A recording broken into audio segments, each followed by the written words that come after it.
अस्सलामुअलैकुम, welcome to एमन्स kitchen 786। आप सभी लोगों को रमज़ान बहुत बहुत मुबारक हो। और आज रमज़ान के लिए मैं बहुत ही आसान सी रेसिपी लेकर आई हूँ। एक ही बैटर से 3 तरह के पकोड़े हम बनाएंगे, और आप चाहें तो इससे और भी तरह के बना सकते हैं। मैं आगे रेसिपी में आपको ज़रूर बताऊँगी। बहुत ही आसानी से बन जाते हैं, बहुत कम टाइम लगता है जब एक ही बैटर से हम 2-3 तरह के पकोड़े बना सकें। तो इसमें हम पालक के पकोड़े बनाएंगे, आलू के पकोड़े और गोभी के पकोड़े। तीनों पकोड़े हम एक ही बैटर से बनाएंगे। तो सबसे पहले हम थोड़े से गर्म पानी में हल्दी और नमक डालकर गोभी को भिगो कर रख देते हैं, जिससे कि इसकी जितना भी गंध होगी वो सब साफ़ हो जाएगी। एक बाउल लेंगे, उसमें 4 बड़े चम्मच बेसन लेंगे। बेसन मेरा पहले से छना हुआ है, आपके पास छना हुआ नहीं है तो उसे छान लें। 1 बड़ा चम्मच चावल का आटा लेंगे, हाफ़ टी स्पून हल्दी लेंगे, नमक लेंगे, ज़ीरा, अजवाइन, लाल मिर्च पाउडर थोड़ा ज़्यादा लेंगे, 1 चुटकी खाने का सोडा। इन सबको अच्छे से मिक्स करेंगे और थोड़ा थोड़ा पानी डालते हुए एक स्मूथ सा बैटर तैयार कर लेंगे।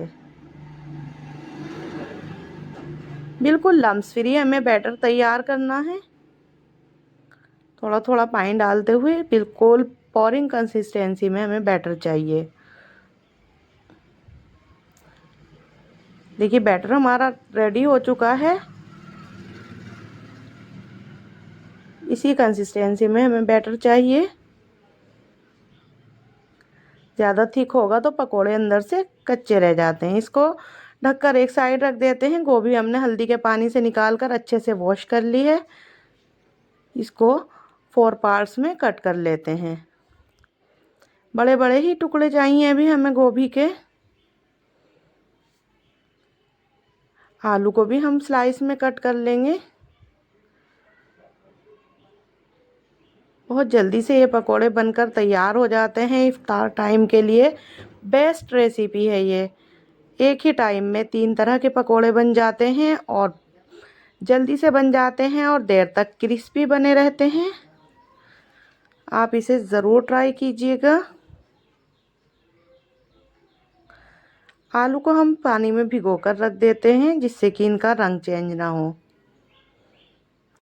अब गोभी का एक पीस लेंगे और बैटर में अच्छे से उसे डिप करेंगे। हल्के हाथ से इसको हमें झटक देना है, जिससे कि ज़्यादा बेसन साथ में न जाए। ऑयल हमारा गर्म हो चुका है। सबसे पहले हम गोभी को ही फ्राई कर लेते हैं, क्योंकि गोभी को हमें डबल फ्राई करना रहता है। इतनी देर में हम दूसरे पकोड़े तैयार करेंगे, इतनी देर में गोभी ठंडी हो जाएगी।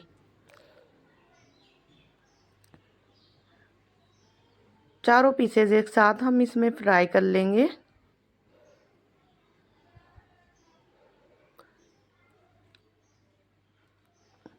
आप इस रेसिपी को होली पर भी ट्राई कर सकते हैं। बहुत अच्छी रेसिपी है ये। आप इसी बैटर से भिंडी के, मिर्च के, बैंगन के, जिस चीज़ के भी चाहें पकोड़े तैयार कर सकते हैं। बहुत टेस्टी पकोड़े बनकर तैयार होते हैं। और ज़्यादा देर तक क्रिस्पी बनाए रखने के लिए हमने इसमें चावल का आटा ऐड किया है, जिससे कि हम 1 घंटा पहले भी अगर पकोड़े बनाकर रख देते हैं तो ये बाद तक भी क्रिस्पी बने रहते हैं। चावल का आटा ऐड करने से पकोड़े हमारे ज़्यादा देर तक क्रिस्पी बने रहते हैं। गोभी हमारी फ्राई हो चुकी है। हाफ फ्राई ही करना है हमें इसको बस। गोभी को बाहर निकाल लेंगे और इसी तरह से इसी बैटर में पालक को डिप कर पालक के भी पकोड़े तैयार कर लेंगे। गैस हमें मीडियम फ्लेम पर रखना है। लेकिन एक बात का ध्यान रखें, फ्राई जब तक हम कर रहे हैं तो मीडियम फ्राई करना है, और जब हमें निकालने होते हैं पकोड़े तो हमें फुल फ्लेम कर देनी है, जिससे कि ऑयल सारा उसी में रिलीज़ हो जाए। मीडियम फ्लेम पर अगर हम पकोड़े बाहर निकालते हैं तो उनके साथ काफ़ी ऑयल आ जाता है। निकालते टाइम हमें हमेशा फुल गैस कर लेनी चाहिए। देखिए पालक के पकोड़े भी हमारे बनकर रेडी हो गए हैं। इसी तरह से सारे पालक के पकोड़े फ्राई कर लेंगे। साथ ही साथ हमारी गोभी भी कुछ ठंडी हो गई है तो गोभी को हम कट कर लेंगे। कट करने से क्या होता है, गोभी अंदर तक अच्छे से फ्राई हो जाती है, बिल्कुल भी कच्चापन नहीं निकलता और ये जो गोभी सफ़ेद सफ़ेद निकलती है ये भी नहीं निकलती। हमेशा मैं पकोड़े कट करके ही बनाती हूँ गोभी के, कभी भी छोटे छोटे पीसेस करके नहीं फ्राई करती एक ही बार में। मैं हमेशा डबल फ्राई से ही गोभी के पकोड़े बनाती हूँ।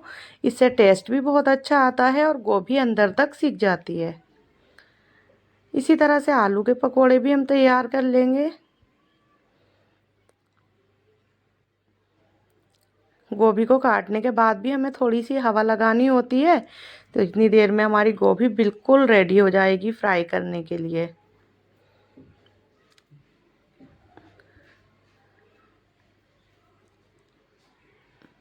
आपको मेरी रेसिपी पसंद आए तो फ्रेंड्स रेसिपी को दूसरों लोगों के साथ भी शेयर किया कीजिए और मेरे चैनल को आगे बढ़ाइए। इसी तरह से आलू को भी हम फ्राई कर लेंगे। देखिए बहुत जल्दी बहुत अच्छे से फ्राई हो जाते हैं, लेकिन बस ध्यान इतना रखना है, हमें जितने भी पकोड़े बनाने हैं मीडियम फ्लेम पर बनाने हैं, जिससे कि अच्छी तरह क्रिस्पी हो जाएं। फुल फ्लेम पर अगर हम बनाते हैं तो ऊपर से जल जाते हैं और अंदर से कच्चे रह जाते हैं और थोड़ी देर के बाद उनका क्रिस्पनेस भी बिल्कुल ख़त्म हो जाता है।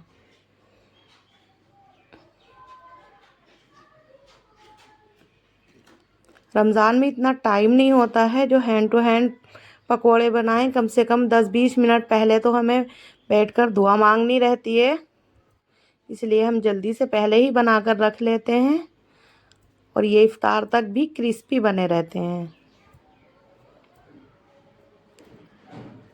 सभी पकोड़ों को इसी तरह से फ्राई कर लेंगे। बहुत अच्छे से फ्राई हो जाते हैं ये पकोड़ों की। और भी रेसिपीज़ मेरे चैनल पर अपलोडेड हैं पहले से ही, आप उन्हें भी ट्राई कर सकते हैं। तो पकोड़ों के साथ खाने के लिए मेरे चैनल पर इमली की सॉस की भी रेसिपी है, आप उसे भी ट्राई कर सकते हैं। बहुत अच्छी सॉस बनकर तैयार हो जाती है और वो भी बहुत आसानी से बनती है, बिना किसी झंझट के घर के ही सामान से बन जाती है। मैं उसका लिंक भी डिस्क्रिप्शन में दे दूँगी, आप उसे भी ट्राई कीजिएगा।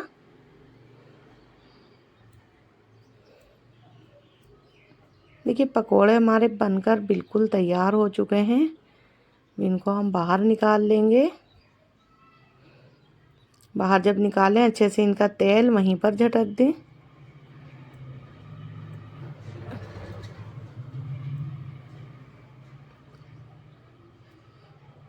गोभी को भी इसी तरह से फ्राई करना है हमें।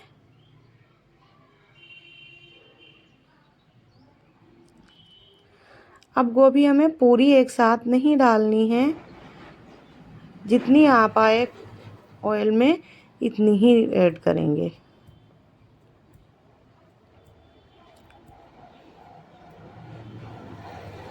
गोभी को भी इसी तरह से हल्के हाथ से चलाते हुए हमें फ्राई करना है। बहुत मज़ेदार से गोभी के पकोड़े बनकर हमारे रेडी हो गए हैं। बहुत ही टेस्टी पकोड़े बनते हैं।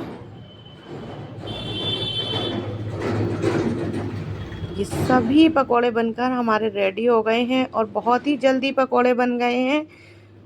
बहुत ही टेस्टी पकोड़े बने हैं। आपको मेरी रेसिपी कैसी लगी कमेंट्स बॉक्स में मुझे ज़रूर बताइएगा, और रेसिपी अच्छी लगी तो प्लीज़ रेसिपी को लाइक शेयर और मेरे चैनल एमन्स किचन 786 को ज़रूर सब्सक्राइब कीजिएगा। ऐसी ही और मज़ेदार सी रेसिपीज़ देखने के लिए बने रहिए मेरे साथ। तब तक के लिए अल्लाह हाफिज़। अपना और अपनों का फुल ख्याल रखिएगा। थैंक्स फॉर वॉचिंग एमन्स किचन 786।